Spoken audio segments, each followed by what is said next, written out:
तर ससून रुग्णालय अंमली पदार्थ सेवनाचा अहवाल बदलणार नाही ना, अशी शंका आता खडसेंनी उपस्थित केली आहे. डॉक्टर खेवलकर यांचा वैद्यकीय अहवाल आल्याचं कळलं.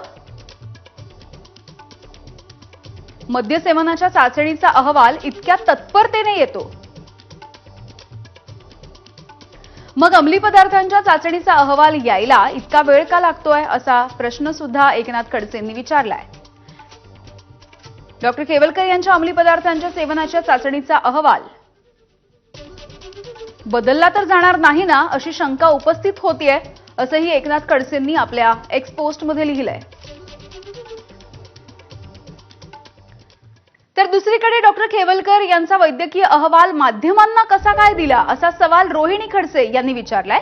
कुटुंब म्हणून अहवाल मागितला तर नकार दिल्याचंही त्यांनी सांगितलेलं आहे.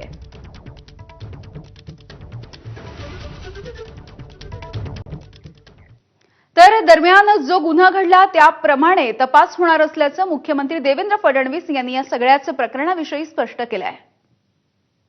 असं आहे, पोलिसांनी कारवाई केलेली आहे.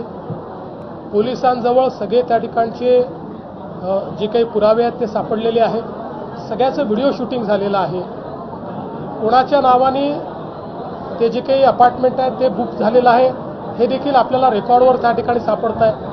वेगवेगळ्या प्रकारचे गॅजेट जे सापडले आहेत त्यातनं देखील पुरावे मिळालेले आहेत. त्यामुळे मला असं वाटतं की मी याच्यावर यापेक्षा जास्त बोलणार नाही. माझ्याकरता या गोष्टी राजकीय नाहीत. एक गुन्हा घडलाय, त्या गुन्ह्यावर पोलिसांनी कारवाई केली आहे.